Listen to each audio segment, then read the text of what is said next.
Inside the tent on the banks of the Volga River, 6 warriors wait in shadow. The year is 922.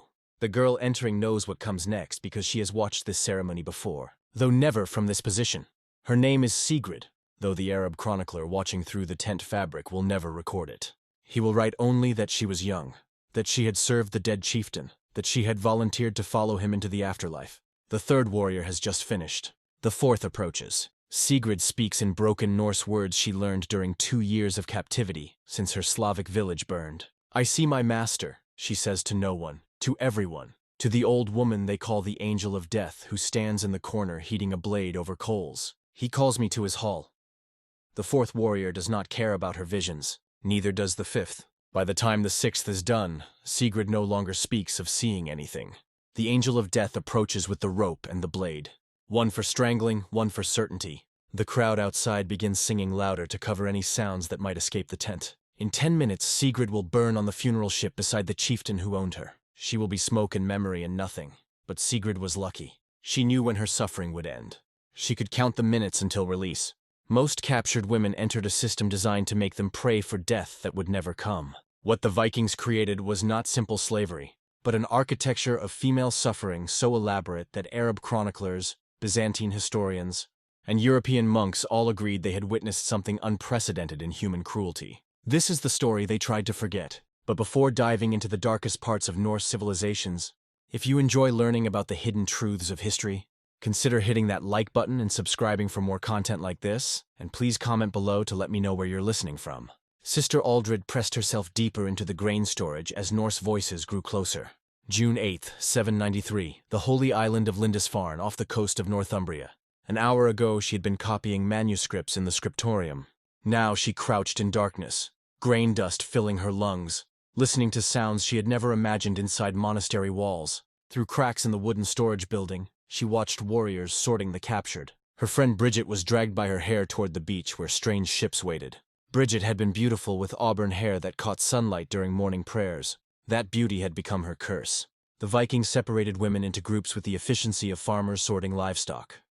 Young and beautiful in one group, older but strong in another. The elderly and the sick received quick deaths. Their bodies left where they fell. A hand plunged into the grain beside her. Fingers found her arm. The warrior who pulled her out had blue eyes and smelled of salt and blood. He said something in his language, then shoved her toward the growing line of captives. Sister Aldred, who had devoted her life to Christ at age 14, who had spent 12 years in peaceful contemplation, was about to discover what Vikings did to the women they captured. The ship journey redefined suffering. 40 women crowded into a space meant for 20. No food for the first 2 days. Water only when waves crashed over the side, leaving them to lick salt moisture from wood that countless previous captives had also licked. The women were organized by their potential value, and even in the darkness below deck, the warriors knew exactly which ones had been selected for which purposes. Aldred learned to recognize the different types of visits. Sometimes warriors came for violence, sometimes for other things, sometimes just to look, to evaluate their shares of the coming division. The journey from Lindisfarne to Norway took 11 days. By the 5th day, 2 women had died. Their bodies were thrown overboard without ceremony. By the 8th day, Aldred had stopped praying. God seemed very far from this wooden tomb sliding across dark water. When they reached Norway, the division began immediately. The raid leader claimed first choice, selecting 6 women, including Bridget. His warriors chose next by order of reputation and valor shown in battle. Aldred went to a farmer named Gunnar, who needed field workers. She watched Bridget led away toward the chieftain's hall and thought her friend's fate must be better. She was wrong. 20 years later, Aldred would die in Norway. Her hands destroyed by decades of grinding grain, her back permanently bent from carrying impossible loads. She never learned what happened to Bridget initially, though she heard rumors through the elaborate networks that enslaved women developed. Bridget had lasted 3 months in the chieftain's hall before being sold to a trader heading east. From there she vanished into the vast Viking slave networks that stretched from Iceland to Constantinople. The night Lindisfarne fell was not unique. It was the template for 3 centuries of raids that would transform northern Europe. Every monastery, every village, every isolated farm faced the same possibility. The ships could appear any dawn, and when they did, the women knew their lives as human beings were over. But Bridget was beautiful, and beauty in Viking captivity was a curse beyond imagination. The morning after a successful raid on a Frankish village, Chieftain Ragnar Ironhand walked slowly between rows of captured women. His men had arranged them by approximate age and apparent health. 200 women knelt in the mud of the temporary camp, their homes still smoking in the distance. Ragnar carried a staff that he used to lift chins, turn faces toward the light, inspect his new property. He separated them into 3 categories with practiced efficiency. The first group, laborers, included older women and those showing signs of hard living. These would work fields, grind grain, and maintain households until their bodies failed. The second group, breeders, consisted of healthy young women of childbearing age. They would produce more slaves, their children automatically inheriting their mother's status. The third group, marked for special purposes, included the beautiful, the noble, and the very young. Marie was 30, a mother of 4 who had watched Vikings cut down her husband in their doorway. She went to the laborer group. Her hands showed she knew how to work, and her sturdy build suggested years of productive labor remained. She would spend 16 hours a day grinding grain in Ragnar's household, her fingers gradually deforming from the repetitive motion until they looked like twisted roots. 8 years she would last before her body simply stopped functioning, worn out like a tool used past breaking. Isabel was 16, daughter of a minor nobleman who had tried to organize resistance. She went to the breeder group. Within a month she would understand what that categorization meant. Within a year, she would give birth to her first child, a boy who would never know his father's name. Over the next decade, she would produce 7 children, all born into slavery, all separated from her as soon as they could work. The Viking economy ran on this multiplication of human property. Marguerite possessed the kind of beauty that transcended circumstances. 20 years old with features that remained striking even through tears and mud, she went to the Special Purposes Group. Her fate diverged from the others immediately. While Marie and Isabel would remain in Scandinavia, Marguerite would be cleaned, fed better food, taught basic phrases in multiple languages. She was an investment being prepared for sale to the highest bidder in the great slave markets of the East. The selection process revealed the economic precision underlying Viking raids. This was not random violence, but calculated harvesting.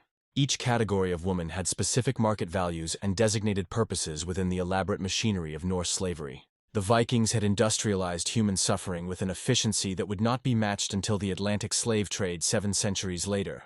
Ragnar's selections that morning were replicated across hundreds of raids each year. Vikings developed expertise in evaluating human property instantly. They could determine a woman's approximate age by her teeth, her capacity for work by her hands, her breeding potential by her hips. They knew which ethnicities commanded premium prices in which markets. Frankish women brought good prices in Ireland. Irish women were valued in Iceland. Slavic women commanded the highest prices in Byzantine markets. The economic calculations went deeper. A woman who could weave was worth 3 times one who couldn't. A woman who could read and write, especially in Latin, might be sold to Byzantine households seeking educated servants. A woman with knowledge of herbs and healing could serve Viking households in multiple capacities. Every skill increased value. Every capability meant extended survival, though survival itself became questionable blessing. Marie discovered her fate that first day when she was brought to the grinding stones. 2 massive circular stones, one atop the other, with a wooden handle that required constant rotation. Grain poured in from above, flour emerged from below, and the woman turning the handle existed only to maintain this transformation. The woman she replaced had died the previous day, her heart giving out after 7 years of the same motion. Marie took her position and began to push.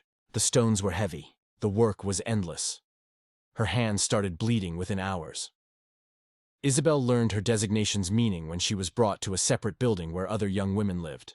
They explained the reality in whispers. She would be bred like livestock. The children would not be hers to raise. Resistance meant punishment that stopped just short of damaging her reproductive capacity. Acceptance meant survival, though survival in this context required redefining the word entirely. Margaret's preparation began immediately. She was bathed, her hair arranged in styles that emphasized her features. She was taught to stand in ways that displayed her figure advantageously. She learned basic phrases in Arabic, Greek, and Slavonic. Everyday traders would visit to inspect her, though actual sale awaited arrival at a major market. She was merchandise being prepared for display, and the better she presented, the higher her price would climb. But survival was not measured in years. It was measured in how many times you could be broken before staying broken. The auction block in Dublin stood 15 feet high, ensuring visibility for the hundreds of buyers crowding the market square. The year was 852, and Dublin had transformed from an Irish settlement into the Vikings' western headquarters for human trafficking. Princess Orlith stood naked on the platform, her royal lineage now merely a selling point to increase her price. The auctioneer spoke in 4 languages, describing her qualities to Byzantine merchants, Moorish traders from Spain, Norse settlers from Iceland, and local Irish collaborators who profited from the suffering of their own people. He emphasized her nobility, her education, her virginity, though the last was assumption rather than verified fact.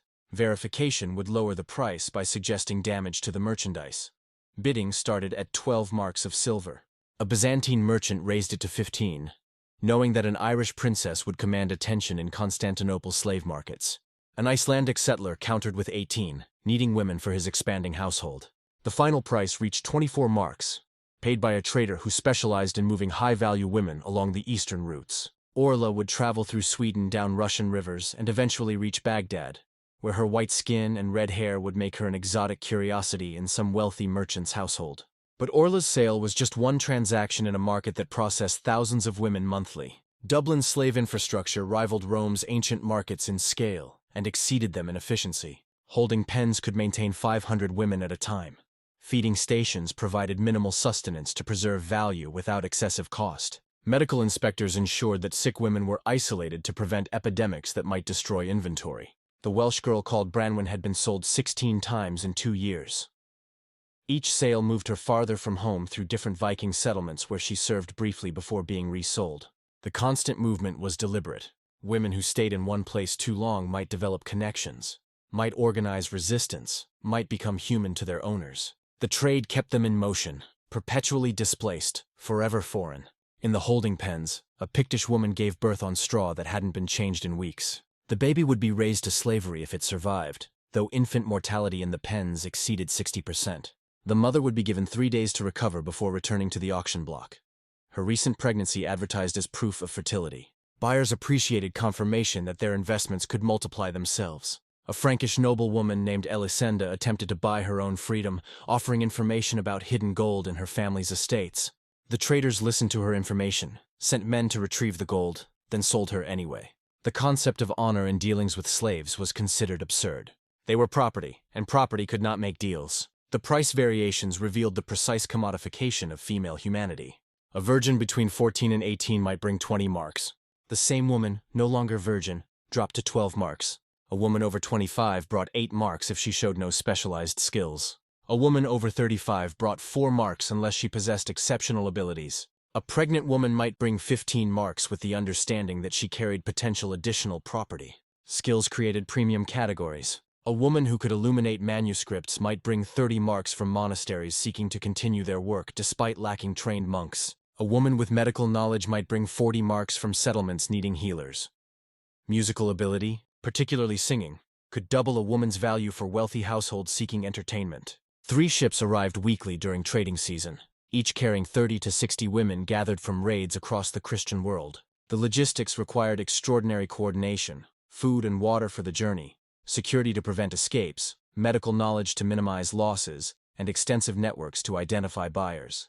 The Vikings had created the medieval world's most sophisticated human trafficking system. One shipment of 30 women from Francia to Iceland demonstrates the trade's brutal mathematics. 2 women jumped overboard on the 3rd day, preferring drowning to whatever awaited them. 5 died during the journey from disease, violence, or despair. The remaining 23 were distributed among Icelandic settlers who had placed orders in advance. Each woman represented a specific request: young for breeding, old for fieldwork, beautiful for status display, skilled for specialized labor. The woman who jumped overboard left behind a daughter in the ship's hold. The child, perhaps 7 years old, watched her mother choose death over slavery. She would remember that choice for the rest of her life in Iceland, where she would grow up as property, have children as property, and die as property on an island where the oceans stretched endlessly in all directions. Freedom always visible but forever unreachable. Trading seasons followed predictable patterns. Spring brought fresh captives from early raids. Summer saw peak volume as Viking fleets returned from extended campaigns. Autumn brought final sales before winter made sea travel impossible. Winter meant reduced prices for merchants willing to maintain inventory through the frozen months. Each season had its own cruel rhythms. Those sold to Iceland faced a unique horror. They were entering an island prison where escape meant freezing death in endless ocean. At the Thing, Iceland's General Assembly at Thingvellir in the year 970.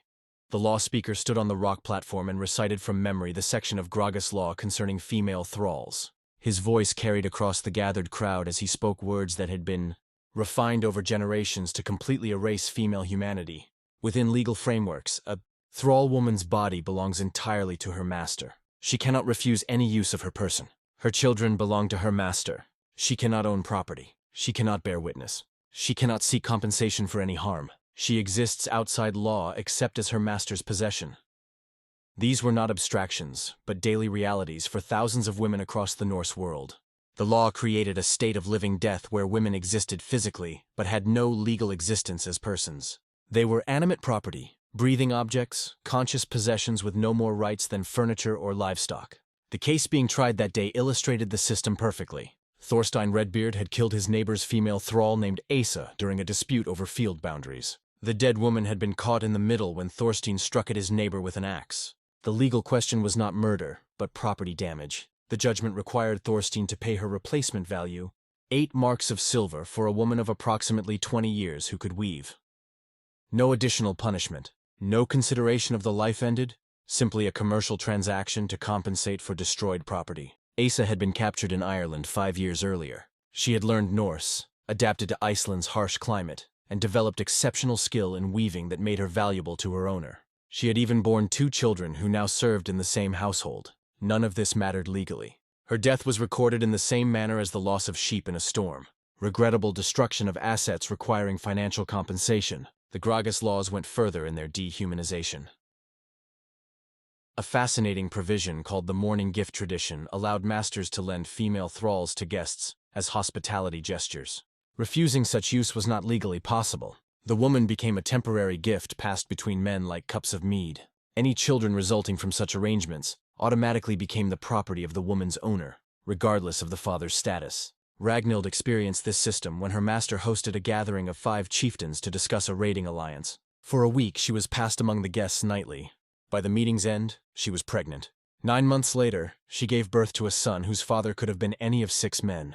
The child was nobody's son, everybody's property, raised as a slave with no identity beyond his mother's servitude. The laws addressed every contingency of female slavery with disturbing thoroughness. If a thrall woman was injured by someone other than her owner, compensation went to the owner, not the injured woman. If she was permanently disabled, her value decreased, and the owner could seek the difference from whoever caused the damage. The woman's suffering was irrelevant. Only the economic impact on her owner mattered. Gudrun discovered this when a visiting trader assaulted her so violently she could no longer work. Her owner demanded compensation not for Gudrun's pain, but for the loss of her labor capacity. The trader paid 3 marks, the difference between a functional thrall and a damaged one. Gudrun received nothing except continued servitude in a body that would never fully heal. The inheritance laws created generational bondage that seemed impossible to escape. Children of thrall women were automatically thralls regardless of their father's status. Even if a free man acknowledged paternity, even if he wanted to claim the child, the law was absolute. The mother's status determined everything. Freedom could not be inherited through fathers. Slavery passed through mothers like a curse in the blood. This created situations of extraordinary cruelty. Free men might develop genuine affection for thrall women, might consider their children beloved, might want to grant freedom. The law forbade it without the owner's permission, which required purchasing both mother and children at full market value. Few could afford such expense. Many children grew up knowing their fathers, seeing them daily, but remaining property that could be sold away at any moment. The legal system also created elaborate rules about sexual access that revealed the intersection of property law and human violation. An owner could use his female thralls without restriction. He could allow family members the same privilege. He could grant permission to guests. He could rent access for fees. But if someone used a female thrall without permission, it was not considered assault on the woman, but theft of services from the owner. The crime was economic, not moral. One provision seemed to offer mercy, but actually deepened cruelty. If a female thrall bore her master 3 children who survived to adulthood, she could theoretically earn freedom. But the conditions were nearly impossible. The children had to survive in a world where slave infant mortality exceeded 50%. They had to reach adulthood, still alive and capable of work. The mother had to survive 3 pregnancies and remain valuable enough that her freedom wouldn't be an economic loss. Most importantly, the master had to honor an agreement he could revoke at any time, In 4 generations of detailed Icelandic records, fewer than a dozen women achieved freedom through this provision. Most died trying, their bodies worn out from repeated pregnancies while maintaining full work duties. Their children watched their mothers pursue impossible freedom through breeding, learning that their own existence was both their mother's hope and another link in their chains. But Viking law didn't just permit violations. It created something worse. Violations that became family traditions passed from father to son like inherited wealth. The wedding feast of Jarl Erik and Brianna took place in the same hall where her father's blood still stained the floor. 3 days had passed since Erik's warriors had broken through the gates of her family's Irish fortress. She had watched Erik personally separate her father's head from his body. Now she stood beside him, wearing her dead mother's wedding dress, the fabric still carrying her mother's scent. Erik's men made jokes about taming the Irish mare. They wagered on how long before she stopped fighting. Some gave her a week. Others, who had seen this process before, knew it would take months or years. The complete breaking of a noble woman required patience and systematic destruction of every source of identity and resistance. Brianna was 17. Until 3 days ago, she had been preparing for a strategic marriage to unite 2 Irish kingdoms against Norse expansion. She could read Latin, speak 3 languages, and managed her father's household accounts. Now she stood as living proof of Viking conquest, her marriage to Erik legitimizing his claim to her family's lands. Every person in the hall understood the symbolism. The Irish nobility was being absorbed, literally consumed by Norse expansion. The systematic practice followed predictable patterns across the Viking world. Kill the men of fighting age, enslave the servants and common women, but the daughters of nobility faced a different fate. They became wives to their conquerors, their bodies serving as bridges between destroyed kingdoms and new Viking territories. These marriages were not unions, but absorptions designed to eliminate rival bloodlines while maintaining legal claims to conquered lands. Erik had killed Brianna's father, 2 brothers, and 6 male cousins in the battle for her family's fortress. He had personally executed her uncle, who surrendered after being promised mercy. Now he would father children on her, children who would carry her family's blood, but be raised as Vikings. Her Irish lineage would survive only as a whispered memory in Norse genealogies. The political logic was ruthlessly effective. By marrying noble daughters, Viking conquerors gained legitimate claims that pure conquest could never provide. Local populations might resist foreign invaders, but found it harder to resist the children of their own noble bloodlines, even when those children were raised to despise their maternal heritage. The women became biological weapons in a war of absorption that took generations to complete. 3 forced marriages from this period illustrate the pattern's horrifying consistency. In Scotland, the daughter of a defeated Mormaer was married to the Viking who had strangled her father with his bare hands. She bore him 4 sons who grew up to lead raids against their mother's people. She lived 30 years as wife to her father's killer, raising children who celebrated their father's victory over their maternal grandfather. In Francia, a widow was forced to marry her husband's killer within a month of being widowed. The Viking leader needed her to maintain control over her late husband's estates. She had watched him die trying to defend their home. Now she shared a bed with his killer, while her children from her first marriage were raised as thralls in their own former home. In Saxony, a princess was wed to the Viking who had burned her city. She had seen him order the execution of 300 citizens who refused to submit. At their wedding, he wore armor still marked with soot from the burning. Their children would grow up on stories of their father's glorious victory, never learning their mother had witnessed him massacre their grandparents. These marriages created children who embodied conquest. They looked like their defeated mothers, but thought like their Viking fathers. They spoke Norse primarily, learning their mothers' languages only as useful tools for managing subjected populations. They worshipped Norse gods while their mothers secretly prayed to Christ. They represented successful cultural destruction, the erasure of one identity and its replacement with another. The psychological warfare extended beyond the women themselves. Every person who had served Brianna's family now served Erik. They watched their former lord's daughter share meals with his killer. They saw her belly grow with the conqueror's child. They understood that resistance meant watching her suffer consequences. She became a hostage to their compliance, her treatment dependent on their submission. Some women found ways to resist within these impossible circumstances. They taught their children Irish stories disguised as Norse tales. They preserved genealogies in songs that seemed harmless. They maintained secret correspondence with surviving family members. They slowly poisoned their husbands with substances that mimicked natural illness, but most simply endured, their spirits breaking gradually like stones worn down by water. One woman's successful revenge stands out in the historical record. Gudrun of the Hebrides married the Viking who killed her father and brothers. For 10 years she played the role of dutiful wife, bearing 3 children, managing his household, earning his trust. She learned his habits, his weaknesses, his allergies. In the 10th year, she prepared a feast using mushrooms that she knew would kill him slowly. He died over 3 days believing he had eaten spoiled food. She inherited his property as his widow, raising their children free from his presence. But Gudrun's revenge was exceptional. Most women discovered that death, even their tormentor's death, brought no freedom. Viking law and custom ensured that widows passed to brothers, sons, or other male relatives. The system was designed to prevent escape through any means, including the death of husbands.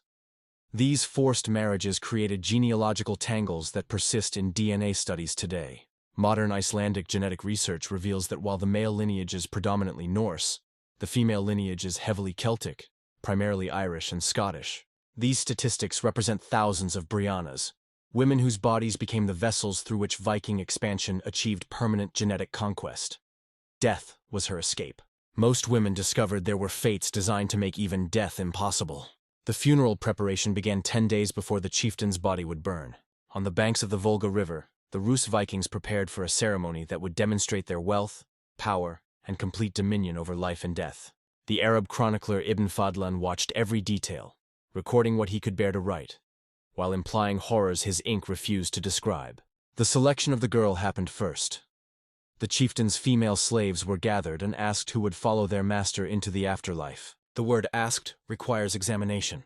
These women understood that someone would be selected regardless. Volunteering meant controlling nothing except the illusion of choice. Refusing meant being selected anyway, but facing additional torments for reluctance. Sigrid stepped forward. She was 19, captured from a Slavic village 2 years earlier. She had learned enough Norse to understand that her survival value had been declining.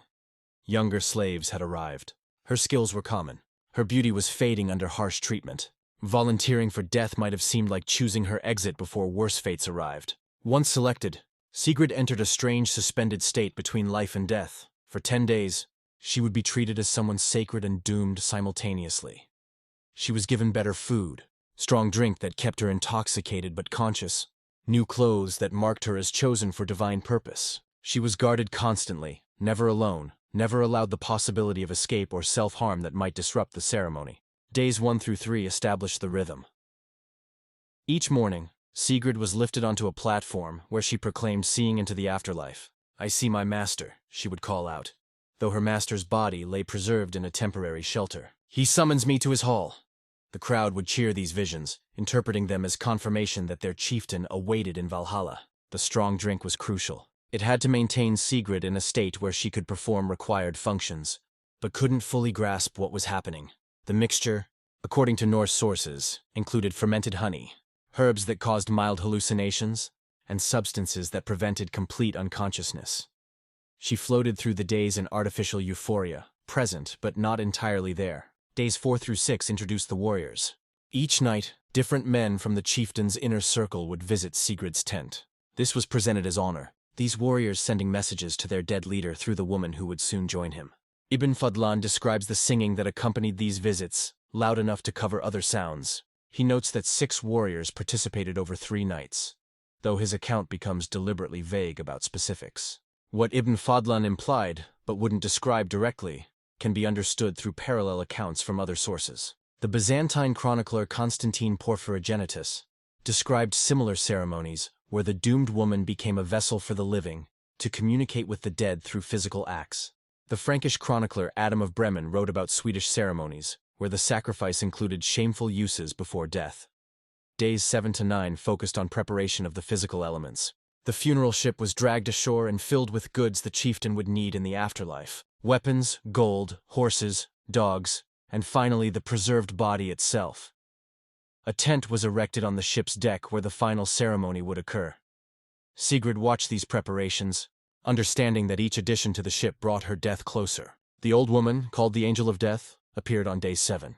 She was a massive woman, broad and strong, with eyes that showed she had overseen many such ceremonies. She would be the one to ensure Sigrid's death when the time came. She prepared the implements, a rope for strangling, a broad blade for certainty, herbs that would be burned to mask the smell of death. Her presence meant the ceremony had passed from preparation to inevitability. Day 9 brought rehearsals. Sigrid was taught exactly where to stand, what to say, how to move through the ceremony. She practiced drinking from the ceremonial cup. She rehearsed her final words. She was shown the tent where the last acts would occur. Everything was choreographed to ensure smooth execution of both ceremony and girl. The final day arrived with unusual clarity. The crowd gathered at dawn, hundreds of witnesses to confirm their chieftain's glorious departure. Sigrid was dressed in the finest clothes she had ever worn, gold arm rings that marked her as chosen, a cloak that had belonged to the chieftain himself. She was lifted onto the ship where she performed the required rituals. She drank from 3 cups. The first she dedicated to her mother and father, the second to her dead relatives, the third to her master waiting in the afterlife. Each cup contained more of the intoxicating mixture. By the third she swayed visibly, held upright by 2 women who ensured she completed the ceremony. The tent ceremony came next. 6 warriors waited inside, the same 6 who had visited her tent on previous nights. Now in daylight, with hundreds watching the tent's movements, they completed their final use of the woman who would carry their messages to Valhalla. Ibn Fadlan notes that each man upon emerging would call out that he had done this for love of his chieftain. When the 6th warrior emerged, the angel of death entered with her rope and blade. What happened next was hidden by tent walls, but the crowd could see shadows through the fabric. 2 women held Sigrid's hands. 2 men held her feet. The angel of death placed the rope around her neck while another person pulled it tight. The strangling took several minutes. To ensure death, the broad blade was driven between her ribs. Sigrid's body was placed beside the chieftain on the funeral ship. Fire arrows ignited the oil-soaked wood. Within minutes, the entire ship blazed. The crowd cheered as smoke rose, carrying their chieftain and his slave to the afterlife. By sunset, only ashes and metal fittings remained. But Sigrid was one of thousands. Similar ceremonies occurred from Iceland to Russia, wherever Viking chieftains died wealthy enough to afford such spectacles. Adam of Bremen described witnessing a ceremony in Sweden where 5 women were burned with a king. Archaeological evidence from Norway confirms multiple female bodies in ship burials, their positions suggesting they did not die naturally. The religious justification wrapped brutality in sacred purpose. These women were not murdered but transformed into eternal servants. They would serve in Valhalla as they had served in life, forever bound to masters who owned them beyond death. The crowd celebrated these transformations as honors, the greatest purpose a slave woman could achieve. At least funeral sacrifices ended quickly. The living sacrifices lasted decades. Year-old Astrid learned she was property on an ordinary morning when she tried to play with the blacksmith's daughter. The girl pushed her away, spitting words Astrid had heard but not understood. Thrall brat. Her mother found her crying behind the grain storage and explained what should never need explaining to a child. They were not people. They were things that looked like people but had no more rights than hammers or plows. Her mother's name was Ingrid, though she had been called Aoife in the Ireland of her birth. Captured at 15, bearing her first child at 16, she had produced 4 children for her master's household. Each child automatically inherited her status, born into slavery through the simple fact of emerging from her body. The father's identity was irrelevant.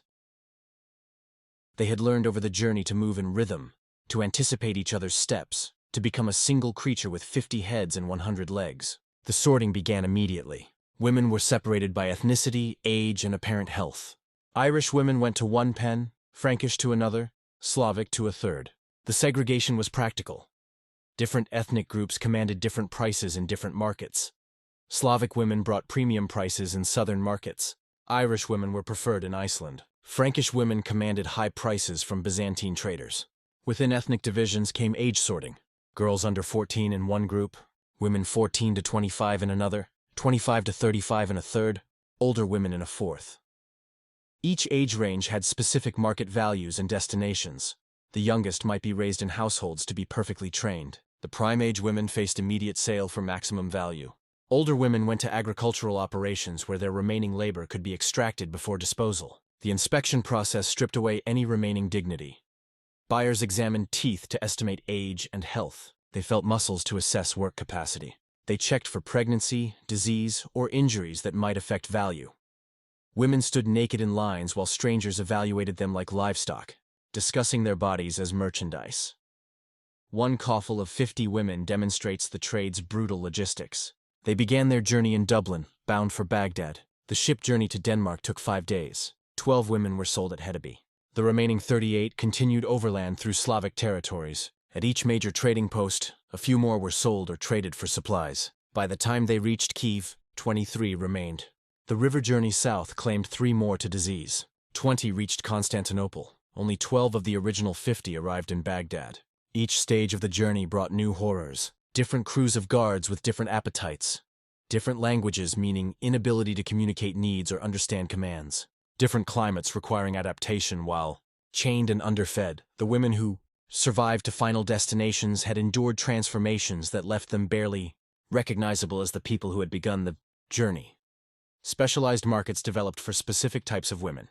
Constantinople preferred educated women who could serve as scribes or tutors. The Byzantine Empire's elaborate bureaucracy created demand for literate slaves who could manage correspondence in multiple languages. A woman who could read and write Latin, Greek, and Arabic might bring 50 marks of silver. Baghdad's markets sought young women for the harems of wealthy merchants.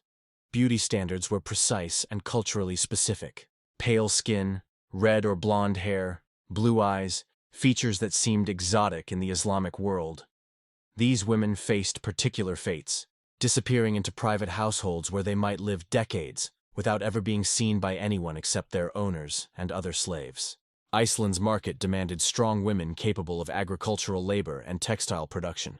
The isolated island settlements needed women who could work fields, tend animals, spin thread, and weave cloth through long winters. Beauty was less valuable than endurance. A plain woman who could work 18-hour days brought higher prices than a beautiful woman who might break under harsh conditions. Sweden developed markets for women skilled in specific crafts. A woman who could work iron brought premium prices. One who understood brewing commanded high value. Those with medical knowledge were particularly prized. The Vikings recognized that certain skills multiplied value and actively sought women with specialized capabilities. The infrastructure supporting these markets was vast. Slave catchers operated like independent contractors, raiding isolated settlements to capture women and children for sale. Translators worked the markets, teaching basic Norse phrases to new captives, or serving as intermediaries in negotiations. Doctors, such as they were, kept women alive through journeys, understanding that dead merchandise brought no profit. The financial instruments developed for slave trading presaged modern commerce. Credit arrangements allowed buyers to purchase women with promised future payment. Insurance systems covered losses during transport. Investment partnerships pooled resources for large purchases. The Vikings created sophisticated financial mechanisms that would later be applied to other forms of trade. Some women were sold dozens of times, passing from owner to owner like coins changing hands. Each sale meant new violence, new adaptation, new destruction of any stability or identity they might have built.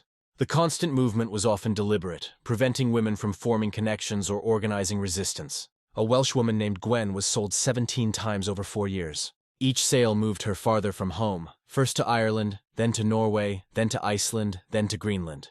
By the time she reached the edges of the known world, she had forgotten the sound of Welsh. She could communicate in broken phrases from 6 languages, but was fluent in none. Her identity had been erased through constant displacement. But the worst fate wasn't being sold once. It was being valuable enough to be sold again and again. The escaped thrall named Ursa reached Iceland's northern coast after 3 days of running. Her feet were destroyed from crossing lava fields. Her hands were torn from climbing through volcanic rock. But she had made it to the ocean, to what she thought would be freedom. Then she understood the geography of her prison. Water stretched endlessly in every direction. No ships waited. No other land was visible. Even if she could steal a boat, she didn't know which direction to sail. The nearest land was Greenland, itself another frozen prison. Beyond that, nothing but ocean until Norway, which she could never reach in a small boat. Freedom was geographically impossible. Her recapture took 2 days. Iceland's settlement pattern meant escape was always temporary. There were no forests to hide in permanently, no neighboring kingdoms to reach, no communities that would harbor fugitives. Every person on the island knew every other person, or knew someone who did. A strange woman traveling alone was immediately obvious as an escaped slave. When they brought Ursa back, her punishment was precisely calculated. Not death, which would waste her value. Not mutilation that would prevent work. Instead, they hobbled her, cutting tendons in her heels that would heal wrong, allowing her to work but never run again. She would spend her remaining years moving in a shuffling gait that marked her as someone who had tried to escape and learned the impossibility of it. The island slavery of Iceland and Greenland created unique psychological horrors. In continental territories, slaves could at least imagine escape. They could dream of reaching free lands, finding communities that might accept them, disappearing into populations where they might blend. Island slaves faced the certainty that escape meant only death by ocean, volcano, or ice. Iceland's settlement began in 874, and from the beginning, slaves comprised a significant portion of the population. The free settlers needed massive labor to create viable farms from volcanic soil. They brought thralls from Norway and captured more from raids on Scotland and Ireland. These slaves faced a landscape that seemed designed by gods to prevent escape. The interior was uninhabitable volcanic desert. The coasts were rocky cliffs beaten by violent seas. Between settlements stretched miles of rough terrain that would kill unprepared travelers. Summer brought continuous daylight that made concealment impossible. Winter brought darkness and cold that killed in hours. The island itself was a prison more secure than any walls could create. A mass escape attempt in 912 ended in complete disaster. Slaves from various farms coordinated their flight, planning to steal boats and attempt to reach Scotland. They made it to the coast, even managed to steal 2 small fishing boats, but they had no knowledge of ocean navigation. Both boats were found weeks later, washed up on Iceland's southern shore. All 23 had died at sea. Their bodies never recovered. Some women chose volcanic death over recapture. The island's active geology provided one form of escape that couldn't be prevented. Women would throw themselves into hot springs that boiled them alive. Others walked into lava flows, choosing instant incineration over continued enslavement. The volcano Hekla was known as a site where desperate slaves ended their lives in fire rather than live in chains. The psychological impact of geographic hopelessness created specific behavioral patterns. Island slaves showed higher rates of complete dissociation, simply shutting down mentally while their bodies continued working. They developed elaborate fantasy worlds, creating internal escapes when external escape was impossible. Some became catatonic, functioning physically, but ceasing to respond to anything beyond direct commands. Greenland's isolation was even more complete. The 2 small settlements there required massive labor to survive in the harsh environment. But escape meant certain death in a landscape of ice and stone. The ocean journey to anywhere else took weeks in large ships. Small boats or individual escape attempts were suicide. The land itself provided no sustenance for fugitives. Death would come from cold, starvation, or polar bears long before any possibility of freedom. Women in Greenland faced additional horrors from the gender imbalance. Free male settlers outnumbered free women 5 to 1. Female slaves became communal property in ways that even exceeded the violations common in Iceland. They were passed between men nightly, shared like tools or food, their bodies becoming resources for entire communities rather than individual owners. The complete social dissolution in Greenland created circumstances where even minimal Norse law ceased to function. No assemblies were held regularly. No law speakers maintained legal tradition. The settlements operated on pure force, with female slaves at the absolute bottom of hierarchies maintained only through violence. Women could be killed for any reason or no reason, their deaths unrecorded and unmourned. Some women attempted long-term resistance through work slowdowns or sabotage. But the small populations meant such resistance was immediately obvious. There was no anonymity in communities of a few hundred people. Every action was seen. Every resistance was known. Punishment was instant and public, serving as education for others considering similar acts. The multi-year resistance attempt by a group of Irish women in Iceland demonstrated both courage and futility. They coordinated across 3 farms, slowly poisoning their masters with small doses of local plants that caused illness but not immediate death. The plan was to weaken the free population enough that slaves could take control. The conspiracy lasted 2 years before discovery. All 15 women involved were burned alive in a single mass execution that served as warning to slaves across the island. Geography made escape impossible, but Viking creativity made even submission deadly. A Saxon village watched Vikings approach across morning fields. The year was 866. Every family faced the same calculation that dozens of villages had faced before them. Fight and watch their women suffer spectacularly, or flee immediately and perhaps spare them the worst. They fled. Within an hour, the entire population was moving south, abandoning homes their families had inhabited for generations. They left food in storehouses, tools in workshops, everything except what they could carry. The Vikings found a ghost town, wealth without resistance, victory without battle. The terror weapon had worked perfectly. The weapon was not sword or axe, but reputation. Stories from other villages had spread faster than Viking ships could sail. Everyone knew what happened to women in defeated settlements. The public violations, the selection processes, the slavery that followed. These stories deliberately spread and probably embellished, created mass evacuations before Vikings arrived. The mathematics of terror were precisely calculated. One brutalized woman created stories that spread through kinship networks, trade connections, and religious gatherings. Those stories reached hundreds of other women who then influenced their families' decisions when Vikings appeared. A single spectacular atrocity could clear entire regions without actual combat. The great heathen army that invaded England in 865 used this psychological warfare systematically. After capturing York, they didn't immediately advance. Instead, they held the city while stories of what happened to York's women spread across Northumbria. When they finally marched, they found minimal resistance. Populations had already fled rather than risk their women facing York's fate. Ivar the Boneless, one of the army's leaders, understood the propaganda value of female captives. He would parade captured noble women through territories he intended to conquer, displaying them in conditions that communicated what awaited resistance. These women, still alive but obviously broken, were more effective than threats or negotiations. They were living warnings that traveled with the army. The Normandy raids demonstrated how efficiently terror through women's bodies could empty entire regions. After Vikings publicly violated the Count of Rohan's wife and daughters, neighboring territories experienced mass emigration. Families abandoned productive farms rather than risk similar fates. The economic disruption from fleeing populations exceeded what Vikings could have achieved through direct destruction.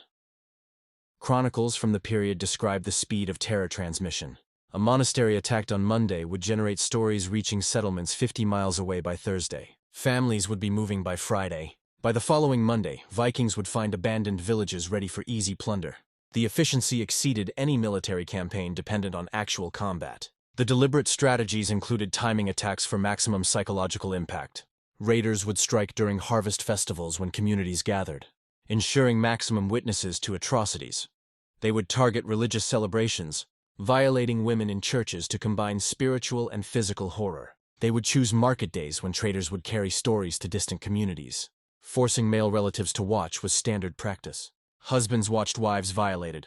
Fathers watched daughters taken. Brothers watched sisters selected for slavery. The psychological destruction of men through witnessing female family members suffering created broken populations incapable of resistance. These men would spread stories of their own helplessness, encouraging others to flee rather than face similar impotence. The stories spread with specific details that amplified terror. Not just that women were taken, but how they were sorted. Not just that they were enslaved, but the specific fates awaiting different categories. The precision of the horror, the organizational efficiency of the suffering, made it seem inescapable.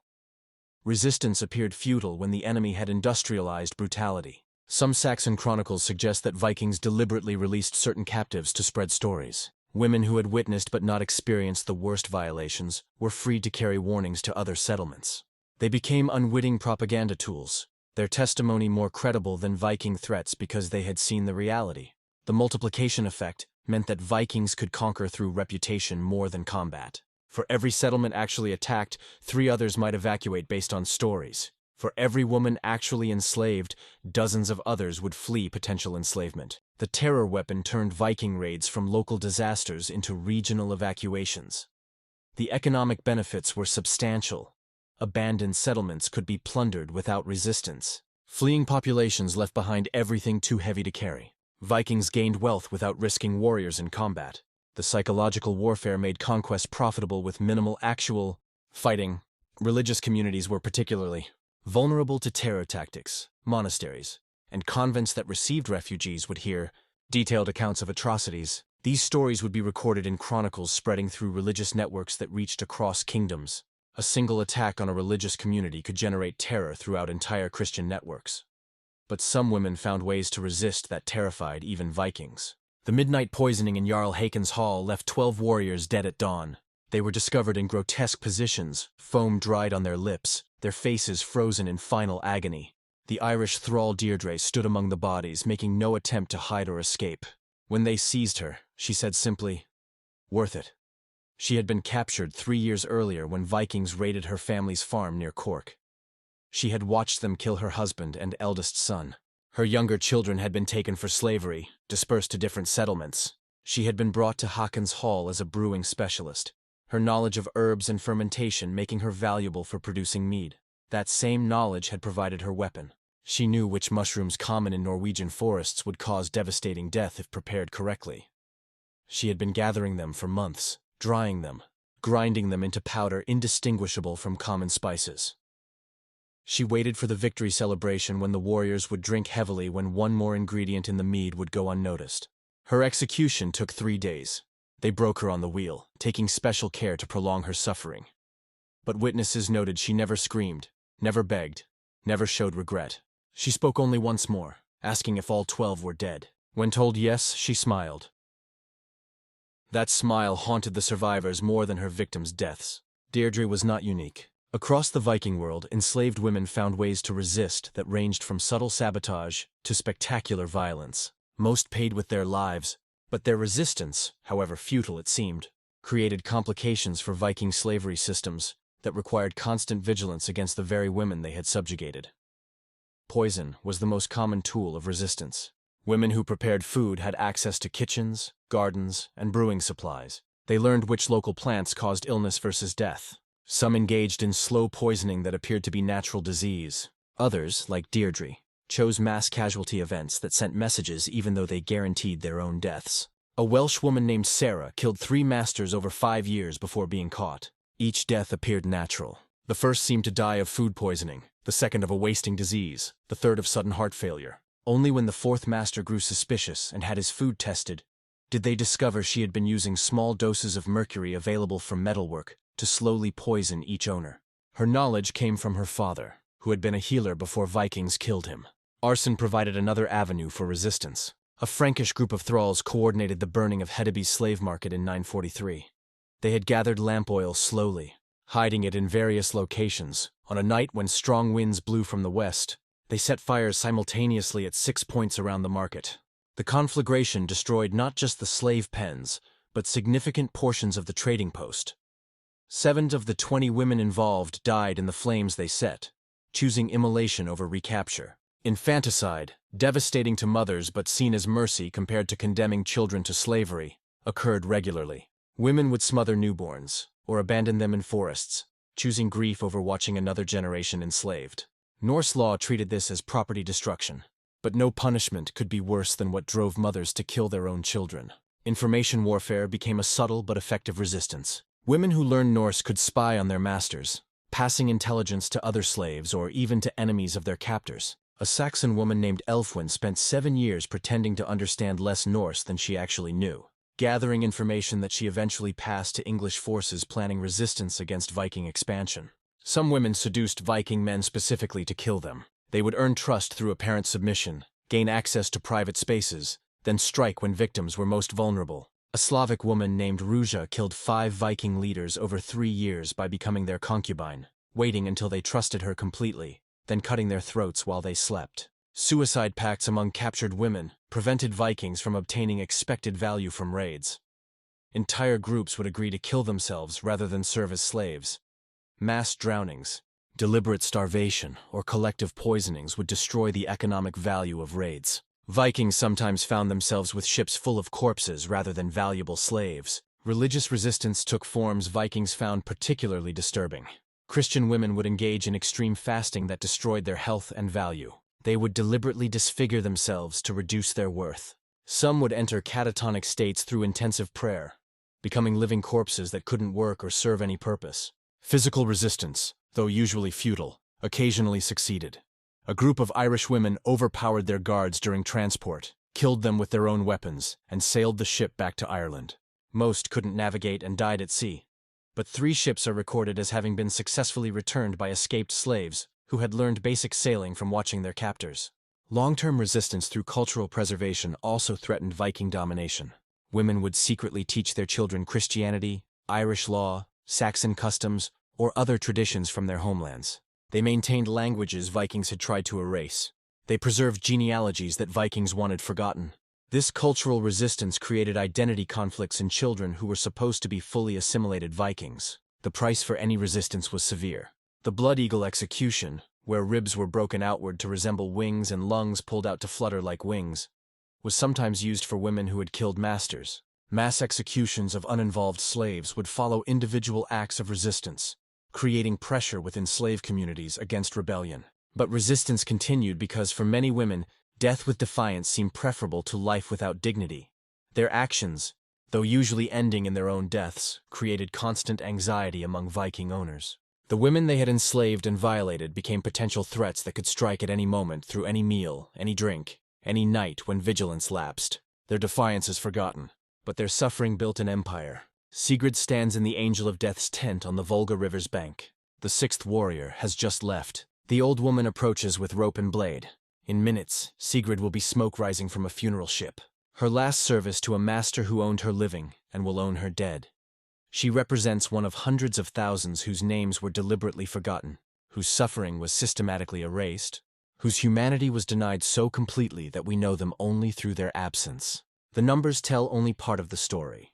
Historians estimate that during the Viking Age from roughly 793 to 1066, more than 500,000 women were enslaved by Norse raiders and traders, but each statistic was someone's daughter.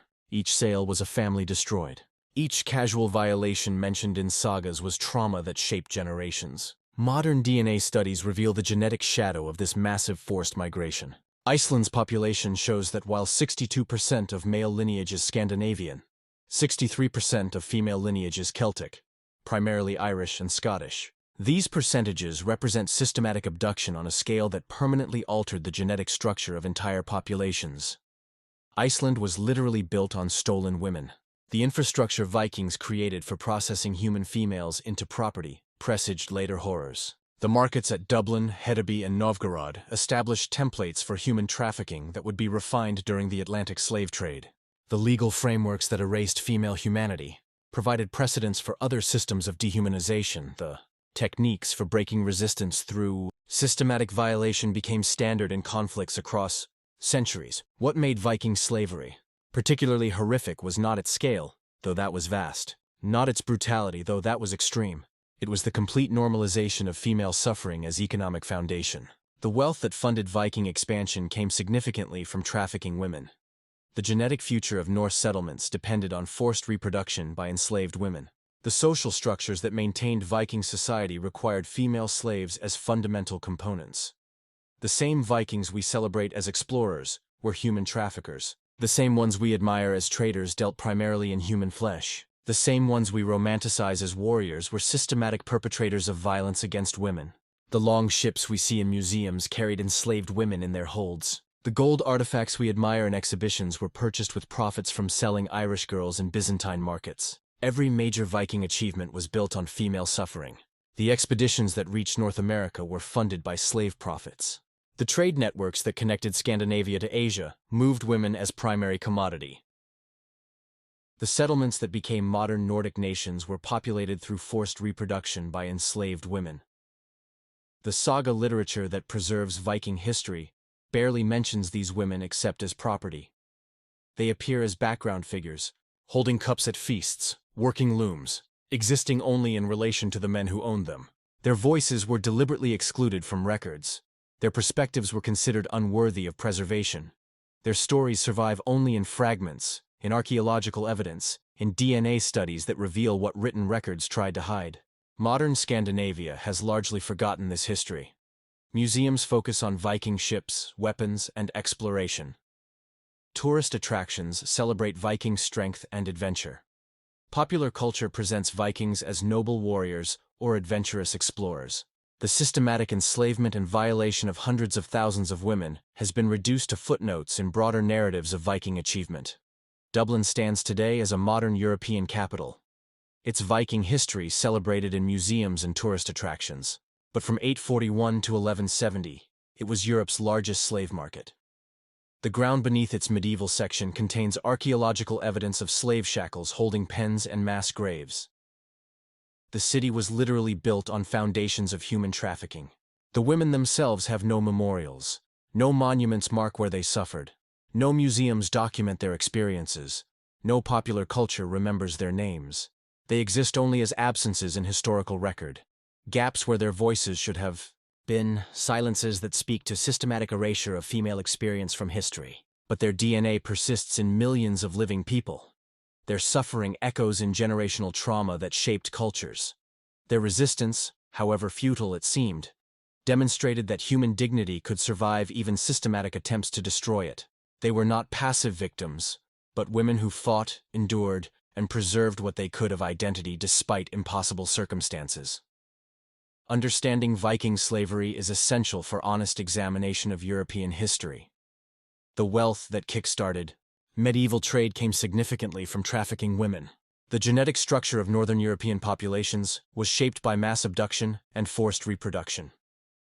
The social systems that evolved into modern nations were built on foundations of systematic female subjugation. This history matters because patterns repeat. The targeting of women in conflict continues worldwide. The use of systematic violation as weapons of war persists. The erasure of female voices from historical record remains ongoing. Understanding how Vikings industrialized female suffering helps recognize similar patterns in contemporary conflicts. Every Viking ship in every museum carried enslaved women. Every saga celebrating Viking heroes glosses over the women they enslaved. Every romanticized portrayal of Viking society ignores the hundreds of thousands of women whose suffering made that society possible. We name sports teams after Vikings. We watch television shows glorifying them. We consume entertainment that presents them as admirable while forgetting the women they consumed. Modern tourism to Scandinavia includes Viking attractions that present sanitized history. Visitors photograph themselves with Viking ship replicas without considering the enslaved women those ships carried. They buy souvenirs celebrating Viking culture without recognizing that culture was built on female suffering. They admire Viking artifacts without questioning how those artifacts were purchased. The women deserve recognition not as nameless victims, but as individuals who faced impossible circumstances with whatever courage they could muster. They were daughters and mothers and sisters. They had names that were taken. They had stories that were silenced. They had potential that was destroyed by systematic violence that treated them as property rather than people. Sigrid had a name, though Ibn Fadlan never recorded it. She had a family in some Slavic village before Vikings arrived. She had a future. That might have included marriage by choice, children raised in freedom, old age surrounded by grandchildren. Instead, she died at 19 on the Volga River, strangled and stabbed and burned to serve a dead chieftain in an afterlife that probably never existed. But at least we can speak her name, even if we have to imagine it. At least we can acknowledge she existed. At least we can recognize that her suffering was not a footnote to Viking achievement, but central to how that achievement was funded. She was one of 500,000. This is her only memorial. Until now, the angel of death tightens the rope around Sigrid's neck.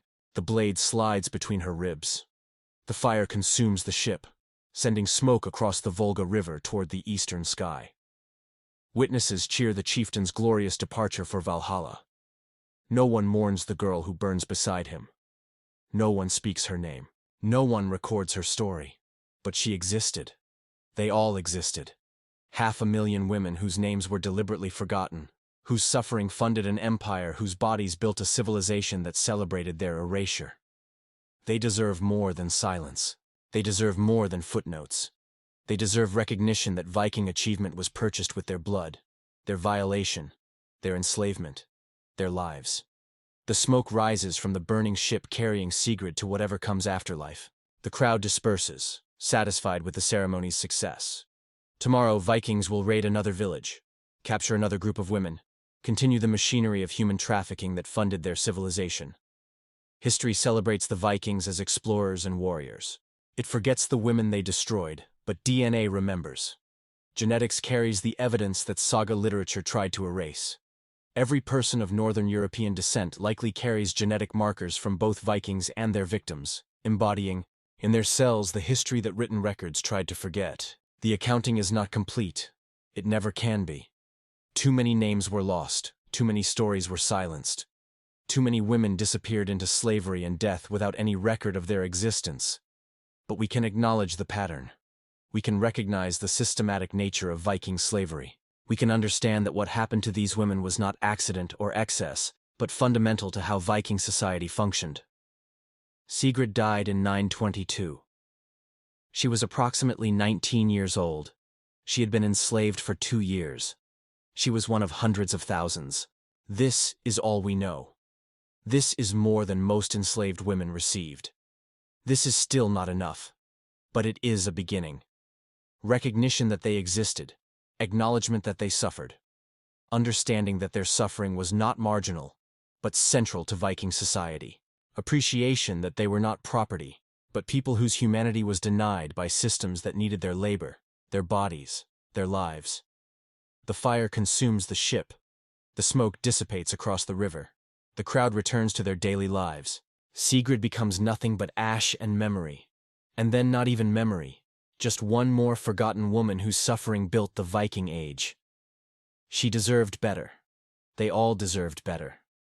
The least we can do is remember that they existed, that they mattered, that their suffering was real and systematic and fundamental to the civilization we still celebrate. This was their only memorial. Until now.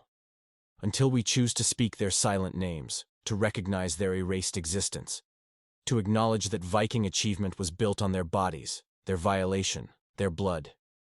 Sigrid is gone. But her story, imagined though it must be, represents hundreds of thousands of real women who suffered real horrors that funded real Viking expansion. They were not myths or exaggerations. They were people whose humanity was systematically denied by a civilization that needed their suffering to function.